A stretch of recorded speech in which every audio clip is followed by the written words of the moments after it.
నమస్తే. నేను doctor Venkata Chaganti, president Vedas world Inc. ఇప్పుడు మనం స్క్రీన్ మీద చూస్తున్నది పార్కర్ సోలార్ ప్రోబ్ యొక్క మిషన్ అన్నమాట.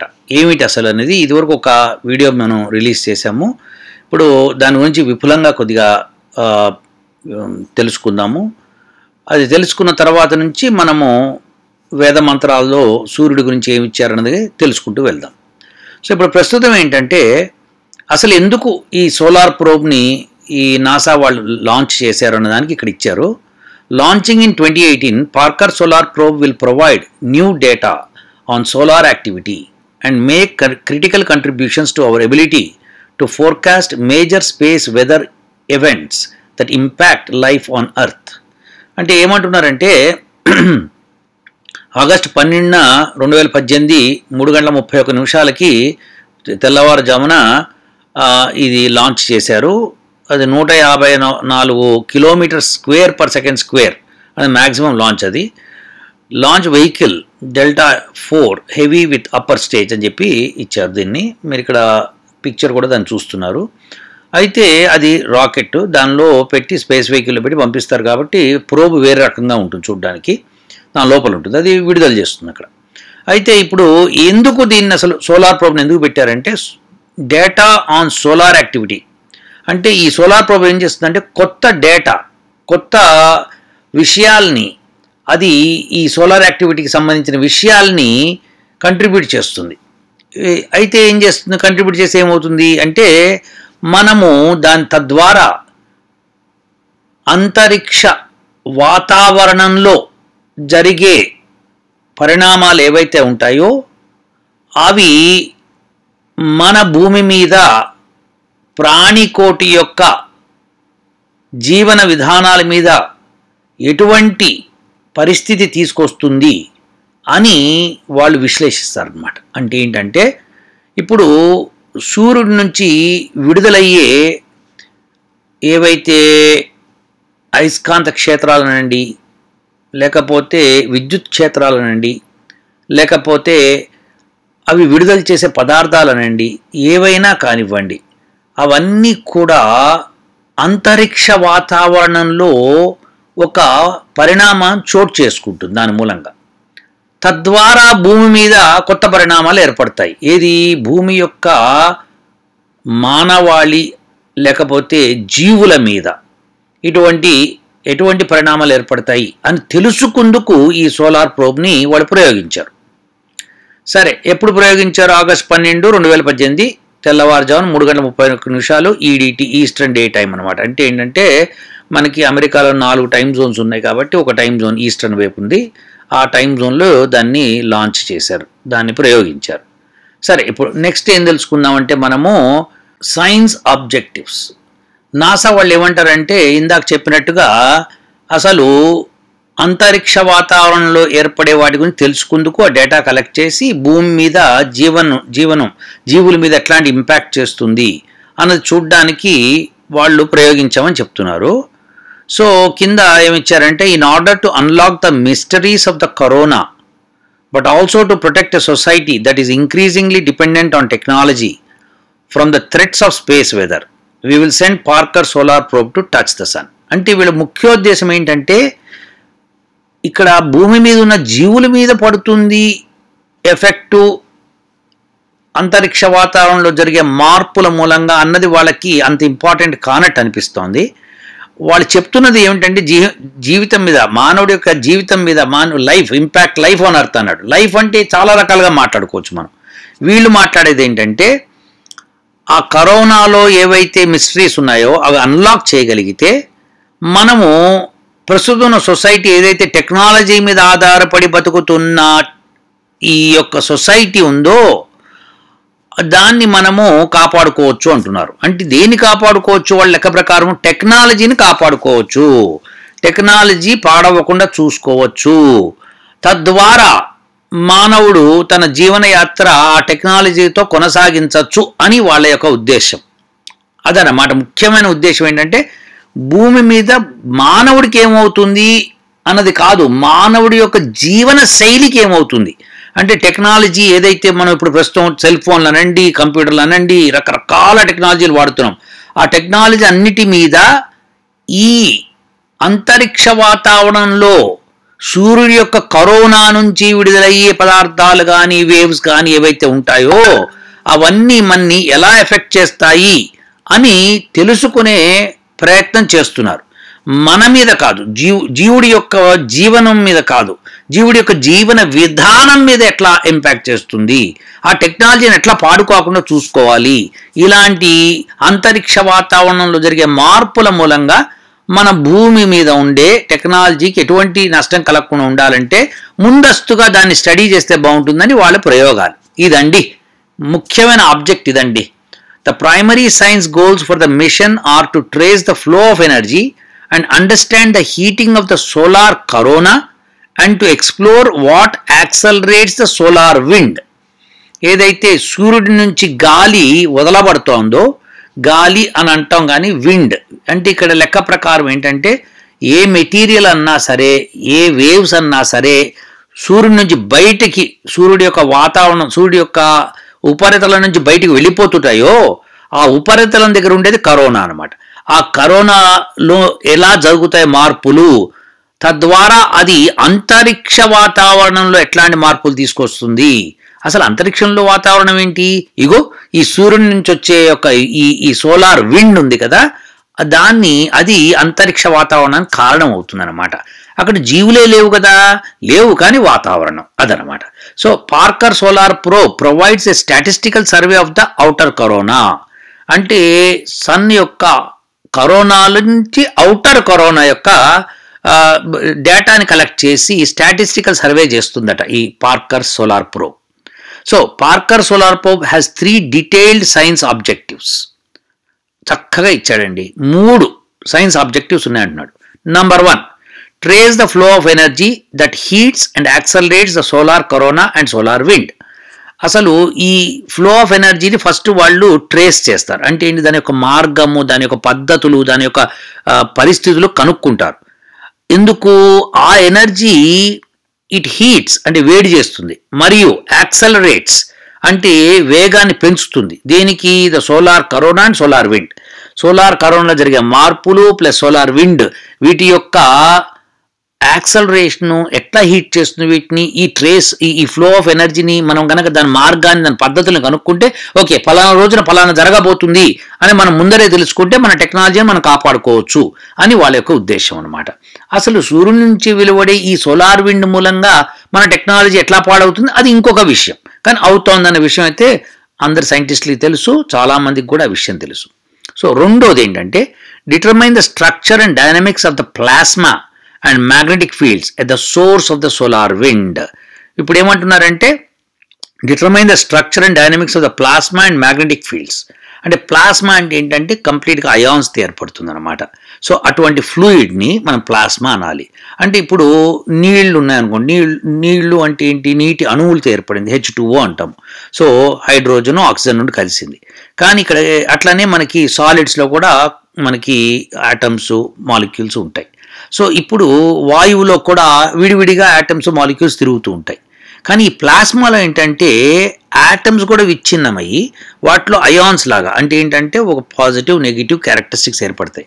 అవన్నీ ఫ్రీగా తిరుగుతుండే ఫీల్డ్ని మనము ప్లాస్మా అనొచ్చు అనమాట. అండ్ మ్యాగ్నెటిక్ ఫీల్డ్స్ అంటే అయస్కాంత క్షేత్రాలు at the sources of the solar wind. వాళ్ళు ఏమంటున్నారంటే అసలు దాని యొక్క స్ట్రక్చర్ ఎలా ఉంది, దేని స్ట్రక్చరు? ప్లాస్మా యొక్క డైనమిక్ స్ట్రక్చర్ అనమాట. డైనమిక్స్ అంటే ఏమిటంటే దాని యొక్క మోషను, దాని యొక్క మార్పులు చేర్పులు ఎంత వేగంగా జరుగుతున్నాయి, వీటిని మనం డైనమిక్స్ అనొచ్చు అనమాట. సో ఈ ప్లాస్మా అంటే ఈ యొక్క పాజిటివ్ నెగిటివ్ అయాన్స్ ఏవైతే ఉన్నాయో మరియు మ్యాగ్నెటిక్ ఫీల్డ్స్ ఏవైతే ఉన్నాయో వాటి యొక్క స్ట్రక్చరు డైనమిక్స్ తెలుసుకుందుకు ఎక్కడ at the sources of the solar wind, solar wind లోపల ఆ సోర్స్లోనే మనం తెలుసుకోగలుగుతాము అని వీళ్ళ ముఖ్య ఉద్దేశం. ఇక మూడోది ఏంటంటే explore mechanisms that accelerate and transport energetic particles. అసలు ఈ ఎనర్జెటిక్ పార్టికల్స్ని ఎట్లా యాక్సలరేట్ చేస్తున్నాయి, ఎట్లా ట్రాన్స్పోర్ట్ చేస్తున్నాయి అని మనం ఆ మెకానిజంని ప్రకృతి ద్వారా నేర్చుకుందామని కాపీ కొట్టేద్దామని చెప్పి మనం మానవాళ్ళంతా ప్రయత్నం చేస్తోంది. ఎలా అయితే పక్షి ఎగురుతుందని చూసి మనం కాపీ కొట్టి విమానం తయారు చేసుకున్నామో అలానే రకరకాలుగా ప్రకృతిలో జరుగుతున్న అనేక వింతల్ని మానవుడు తనకు అనుగుణంగా మార్చుకుంటున్నాడు. అది పద్ధతి, అలానే మార్చుకోవాలి. అది వేదం కూడా అదే చెప్తుంది అన్నమాట, తెలుసుకో అని చెప్తుంది. సో ఇప్పుడు నాసా వాళ్ళు దాన్ని ముందడుగు వేసేసి అసలు సూర్యుల్లో జరిగే మార్పులు ఎలా జరుగుతున్నాయి, దేని మూలంగా మనకి ఈ ట్రాన్స్పోర్టేషన్ ఆఫ్ ఎనర్జీ పార్టికల్స్ అంటే బాగా శక్తి ఉన్న ఈ యొక్క పదార్థాలు ఎలా అసలు రవాణా జరగబడుతున్నాయి, ఎలా దాన్ని యాక్సలరేట్ చేయబడుతున్నాయి, ఈ మెకానిజం అంతా మనం ఎక్స్ప్లోర్ చేద్దాము అనే విషయాన్ని పరిశీలించడానికి పార్కర్ సోలార్ ప్రోబ్ని వాళ్ళు ప్రయోగించారు. ఈ 3 అండి విశేషంగా. ఇప్పుడు journey to the sun, NASA వాళ్ళు ఏమంటున్నారు చూద్దాం. Parker solar probe will swoop to within 4 million miles of the sun surface. అంటే ఏంటంటే సూర్యుడి ఉపరితలం నుంచి 4 million miles దూరం దాకా అది వెళ్తుంది. అక్కడ ఆ డిస్టెన్స్కి వెళ్ళి దాని చుట్టూ తిరుగుతుంది అనమాట. Facing heat and radiation like no spacecraft before it. అంటే ఎంత హీట్ని రేడియేషన్ని అది భరిస్తుంది అంటే ఇదివరకు ఎప్పుడు ఏ స్పేస్ క్రాఫ్ట్ భరించలేదన్నమాట. అటువంటిది ఈ పార్కర్ సోలార్ ప్రోబ్ భరించబోతోంది. To get there it takes an innovative route. అంటే ఇక్కడ అమెరికాలో రౌట్ అంటుంటాం, మన ఇండియాలో రూట్ అంటుంటాం మనము. సో ROUT రౌట్ అంటుంటారు వీళ్ళు, అందుకని ఆ భాష నాకు వచ్చింది, అంతకంటే ఏం లేదు. తర్వాత ట్రాజెక్టరీ డిజైన్. సో ఇప్పుడు ఈ ట్రాజెక్టరీని ఎలా డిజైన్ చేశారో చూద్దాం. అంటే ట్రాజెక్టరీ అంటే దాని యొక్క మార్గం అన్నమాట. ఏ మార్గంలో అది వెళ్తుందో దాన్ని ట్రాజెక్టరీ అంటారు అనమాట. సో ఇప్పుడు మనం ఒక రాయిని విసిరి గాల్లోకి వేసామనుకోండి, అప్పుడు అది ఒక మార్గం తీసుకుంటుంది. ఆ మార్గాన్ని మనం ట్రాజెక్టరీ అంటాం అనమాట. సో ఏదైనా ఒక పదార్థము ఏ మార్గంలో వెళ్ళి స్టార్టింగ్ నుంచి ఎండింగ్ దాకా ఏ మార్గంలో వెళ్తుందో ఆ మార్గాన్ని అంతా మనం గీస్తే కనుక ఒక డ్రాయింగ్ షీట్ మీద అది దాన్ని ట్రాజెక్టరీ అనొచ్చు అనమాట. ఇక్కడ మీరు చూస్తున్న రైట్ సైడ్ లాంచ్ LAUNCH అని రాసుంది, అది భూమి అనమాట. అక్కడ భూమి ఉన్నప్పుడు లాంచ్ అయింది. ఇప్పుడు ప్రస్తుతం భూమి ఇక్కడ ఉంది కింద. అంటే ఏంటంటే మరి August 12th లాంచ్ అయింది కాబట్టి ఇప్పుడు January 22 కాబట్టి ఇక్కడ ఉంది భూమి. సరే, ఇప్పుడు August 12th లాంచ్ అయినప్పుడు ఇక్కడి నుంచి లాంచ్ అయింది. ఎర్రటి గీతలు చూపిస్తున్నారు చూసారా, ఇలా తిరుగుతోందన్నమాట. సో ఇలా తిరుగుతూనే ఉంటుంది. ఇదంతా దాని యొక్క పాత్ అనమాట. రకరకాల రోజులు, నంబర్ ఆఫ్ డేస్ పట్టి నంబర్ ఆఫ్ ఇయర్స్ పడుతుంది ఇలా ఇలా ఇలా తిరిగి లాస్ట్కి సన్కి ఈ ప్రాంతం దాకా రావడానికి అనమాట. Parker solar probe will use 7 Venus flybys over nearly 7 years to gradually shrink its orbit around the sun. అది మనం సూర్యుడి మీద ప్రయోగిస్తే సూర్యుడి దగ్గరికి వెళ్ళి మళ్ళీ తిరిగి భూమి వైపుకి వచ్చేస్తూ ఉంటుంది అనమాట ఆ వేగానికి. సో వచ్చేస్తుంటే ఏమవుతుందంటే మళ్ళీ దాని మార్గం మన వీనస్ దగ్గరికి అంటే శుక్రుడి దగ్గరికి వెళ్తున్నప్పుడు శుక్రుడి యొక్క ఆకర్షణ శక్తితో మళ్ళీ దాన్ని తిరిగి దాని పాత్ని మార్చి సన్ వైపు తీసుకెళ్తుంది అనమాట. ఇలా డిజైన్ చేశారు దాన్ని. అలా శుక్రుడి చుట్టూ అది దాదాపుగా 7 సార్లు తిరుగుతుందని చెప్తున్నాడు అనమాట. Parker solar probe will use 7 Venus flybys. అంటే వీనస్కి దగ్గరగా 7 సార్లు వెళ్ళి దాని చుట్టూ కొట్టి వెళ్తుంది అనమాట. ఎందుకంటే అది ఆ గురుత్వాకర్షణ శక్తితో మళ్ళీ వేగం పుంజుకొని ముందుకెళ్తుంది అనమాట. Over nearly 7 years to gradually shrink its orbit around the sun. సూర్యుడి చుట్టూ తిరగడం కోసము 7 సంవత్సరాలు పడుతుందట. ఇది 7 years అంటున్నాడు. So coming at close as 3.83 million miles to the sun and 6.16 million kilometers. అది కిలోమీటర్స్లో అనుకోండి. సో ఇది ఈ మిలియన్ కిలోమీటర్స్ అంటే మిలియన్ అంటే 10 లక్షలు అనమాట. సో 10 లక్షలు ఇంటూ 6.16తో మల్టిప్లై చేస్తే 61.6 లక్షల కిలోమీటర్ల దగ్గరికి వెళ్తుంది సూర్యుడి దగ్గరికి. అది దాని అర్థం అనమాట. So to the sun. So well within the orbit of లక్షలు కాదు 10తో మల్టిప్లై చేసాం కాబట్టి అది 61.6 అయింది అనుకోండి, లేకపోతే 6.16 million kilometers అనాల్సి వస్తుంది. సరే, well within the orbit of mercury and about 7 times closure than any space craft has come before. ఇదివరకు స్పేస్ క్రాఫ్ట్స్ వెళ్ళినాయి కానీ దానికంటే 7 రెట్లు దగ్గరగా వెళ్ళిపోతాం సూర్యుడి దగ్గరికి అని చెప్తున్నారు వీళ్ళు. సరే, Parker solar probe is a true mission of exploration. For example, the space craft will go close enough to the sun to watch the solar wind speed subsonic to supersonic. అంటే సబ్సోనిక్ అంటే ఏంటంటే మనకి శబ్ద తరంగాల యొక్క వేగం ఉంది చూసారా గాల్లో, దానికి సోనిక్ అంటాం అనమాట. అంటే 332 మీటర్స్ పర్ సెకండ్ అనుకుంటా అప్రాక్సిమేట్లీ, కొద్దిగా 1-2 మీటర్లు అటు ఇటు పడవచ్చు. 332 మీటర్లు పర్ సెకండ్ అనుకుందాం. 333 వేసేసుకుంటే ఒక నంబర్, హోల్ నంబర్ లాగా ఉంటుంది. 333 మీటర్లు పర్ సెకండ్ స్పీడ్తో మనకి శబ్ద తరంగాలు వెళ్తాయి. అటువంటి శబ్ద తరంగాలకి దానికంటే తక్కువ స్పీడ్ ఉంటే కొద్దిగా దాన్ని సబ్సోనిక్ అంటాం, దానికంటే ఎక్కువ స్పీడ్ ఉంటే సూపర్ సోనిక్ అంటాం అనమాట. సో ఇప్పుడు వీళ్ళు ఈ సోలార్ విండ్ స్పీడ్ని సబ్సోనిక్, సూపర్ సోనిక్ దానిలో వాళ్ళు పరిశీలిస్తారు. So Parker solar probe is a true mission of exploration. For example, the space craft will go close enough to the sun to watch the solar wind speed up from subsonic to super sonic. So subsonic దగ్గర నుంచి super sonic దాకా, అంటే మన శబ్ద తరంగాల వేగం కంటే తక్కువ నుంచి శబ్ద తరంగాల వేగం కంటే ఎక్కువగా ఉండే ఆ స్పీడ్ అన్నింటినీ సోలార్ విండ్ యొక్క స్పీడ్ని అబ్జర్వ్ చేస్తుందట ఈ Parker solar probe. And it will fly through the birth place of the highest energy solar particles. అది ఎక్కడి నుంచి వెళ్తుందంటే, ఎక్కడైతే హైయెస్ట్ ఎనర్జీ సోలార్ పార్టికల్స్ యొక్క జన్మం అవుతుందో ఆ ప్రాంతం గుండా అది ప్రయాణం చేస్తుందట. Still, as with any great mission of discovery, Parker Solar Probe is likely to generate more questions than it answers. వాళ్ళు కంక్లూషన్కి ఏమొచ్చారంటే, ఇప్పటిదాకా మనం ఏవో కొన్ని ఆన్సర్స్ తెలుసు అనుకుంటున్నాము. సో అది కనిపెట్టబోయేవి ఎట్లా ఉంటాయంటే, మనకి తెలియని అత్యద్భుతమైన విషయాలు కనిపెట్టబోతోంది. ఎందుకంటే సన్ యొక్క కరోనాలోనే ఈ హైయెస్ట్ ఎనర్జీ సోలార్ పార్టికల్స్ ఉద్భవిస్తాయి, అక్కడ పుడతాయి. ఆ పుట్టిన చోట అనేక రకమైన వింతలు జరుగుతాయి. అవి మనం అనుకున్న దానికంటే కొత్త క్వశ్చన్లు మనకి తెచ్చిపెడుతుంది.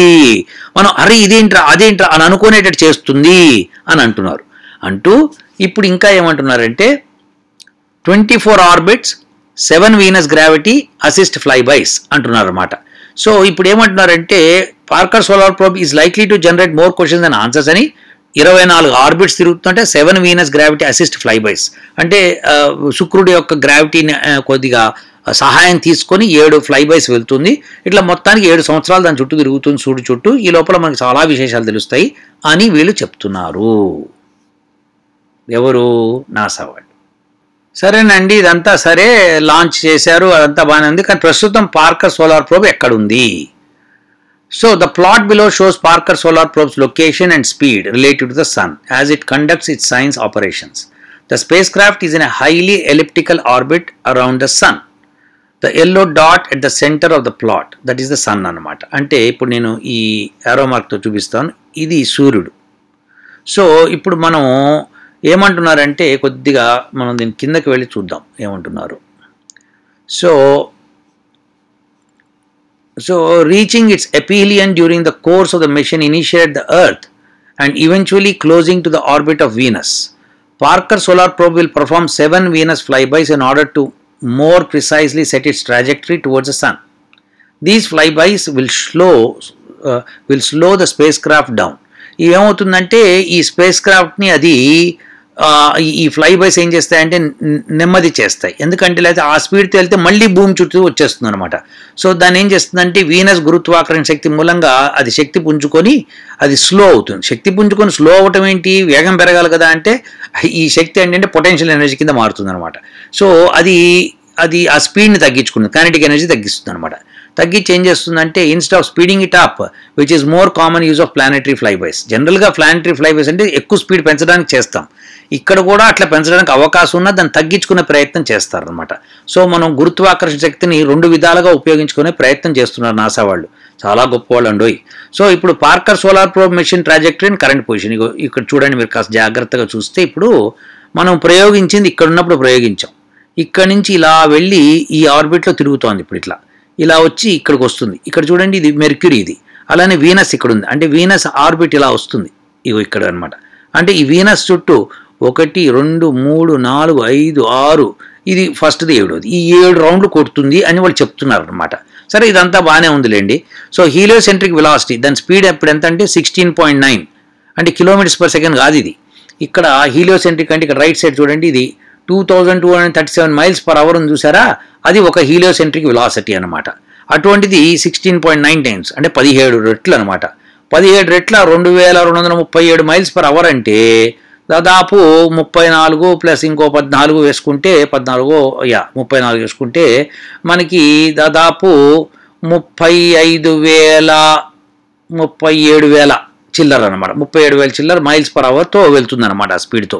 ఆ స్పీడ్తో వెళ్తోంది అని చెప్తున్నాడు ప్రస్తుతం. మళ్ళీ ఇంకా పెరుగుతుంది కూడా. Distance from the sun centre, AU అంటే ఆస్ట్రోనామికల్ యూనిట్ అనమాట. అంటే ఏంటి, ఒక ఆస్ట్రోనామికల్ యూనిట్ అంటే ఏమిటంటే భూమికి సూర్యుడికి మధ్యలో ఉన్న దూరాన్ని దాదాపు 150 మిలియన్ కిలోమీటర్స్ అనమాట. ఆ 150 మిలియన్ కిలోమీటర్స్ 1 ఆస్ట్రోనామికల్ యూనిట్ అంటాం అనమాట, ఒక ఆస్ట్రోనామికల్ యూనిట్. సో ఇప్పుడు ప్రస్తుతం ఎంత దూరంలో ఉంది, 0.937 ఆస్ట్రోనామికల్ యూనిట్ సెంటర్లో అంత దూరం నుంచి ఉంది అనమాట. అంటే ఇప్పుడు ప్రస్తుతం సోలార్ ప్రోబ్ ఇక్కడ ఉంది చూసారా, అంటే భూమి ఇక్కడ ఉంది. అంటే భూమి నుంచి సూర్యుడికి ఈ ఎల్లో డాట్ ఉంది చూసారా, ఇక్కడికి 1 ఆస్ట్రోనామికల్ యూనిట్, అది ఇక్కడి నుంచి ఇక్కడికి 0.937 ఆస్ట్రోనామికల్ యూనిట్స్ అని వాడు చెప్తున్నాడు అనమాట ప్రస్తుతం. అది సో ఇక్కడ ఉంది, మళ్ళీ అది తగ్గుతుంది కూడా ఇప్పుడు ముందుకు వెళ్ళిపోయి ఇట్లా ఈ పాత్లోకి వెళ్ళినప్పుడు. సరే, distance from the sun surface R S అంటే సన్ రేడియస్ అనమాట, 200 రేడియస్ల దూరంలో ఉంది. Distance from the earth 1.87 astronomical unit. ఎందుకంటే అర్త్ ఇక్కడ ఉంది కదా, ఇప్పుడు ఇక్కడ ఉంటే కనుక చాలా తక్కువ ఉండేది. ప్రస్తుతం భూమి ఇక్కడ ఉంది కాబట్టి ఈ డిస్టెన్స్ గురించి మాట్లాడుతున్నాడు. సరే, అది మాట్లాడుకుందాం. తర్వాత రౌండ్ ట్రిప్ లైట్ టైం. ఇప్పుడు రౌండ్ ట్రిప్ ఒక చుట్టూ కొట్టడానికి ఎంత లైట్ టైం అంటే ఏంటి, లైట్ టైం అంటే ఇక్కడ ఇస్తాడు చూడండి. లైట్ టైం అంటే ఒక కాంతి ఒక సంవత్సరంలో ఎంత డిస్టెన్స్ వెళ్తుందో దాన్ని రౌండ్ ట్రిప్ అరౌండ్ ఆ డిస్టెన్స్ అనమాట.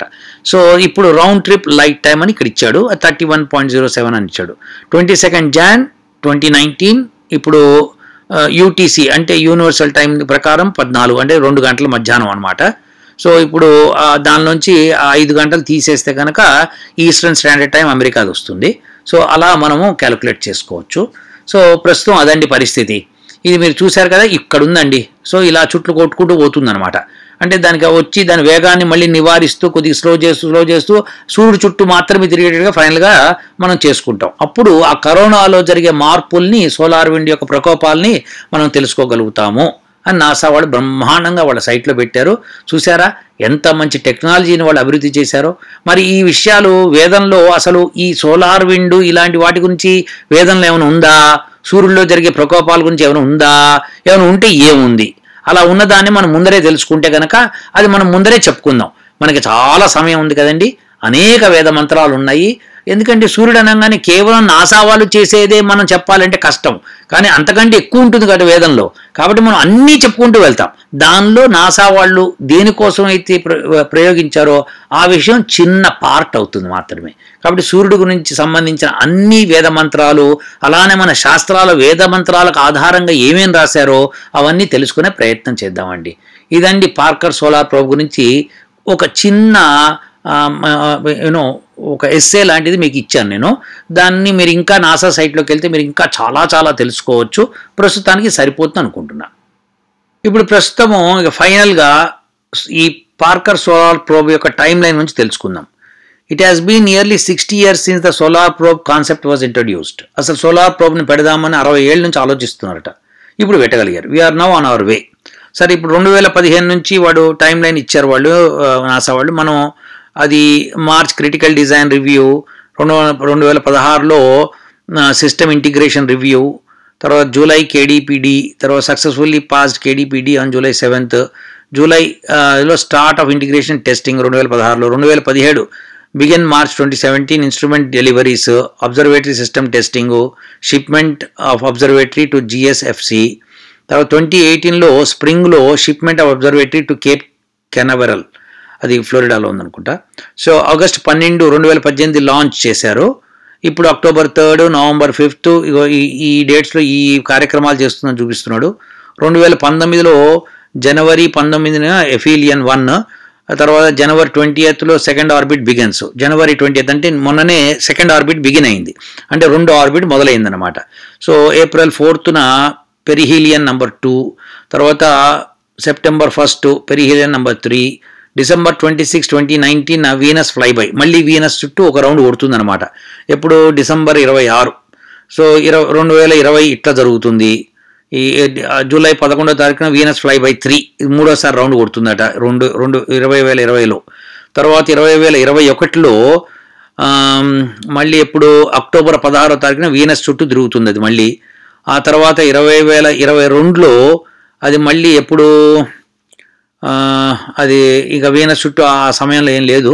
కానీ 2023 ఆగస్ట్ 21వ తారీఖున ఫ్లై బై అవుతుంది 6వసారి వీనస్ చుట్టూ. మళ్ళీ అట్లనే 2024లో అది డిసెంబర్ 24న పెరిగిలియన్ ఫస్ట్ క్లోజ్ అప్రోచ్. ఇది ఫస్ట్ క్లోజ్ అప్రోచ్ డిసెంబర్ 24, 2024లో జరగబోతోంది.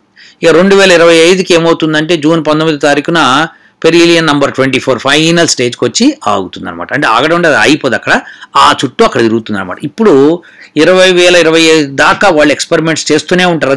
అది డేటా పంపిస్తూనే ఉంటుంది, అది తెలుసుకున్న డేటా అంతా. ఇదండి ఈ పార్కర్ సోలార్ ప్రోబ్ గురించి కూలంకషంగా.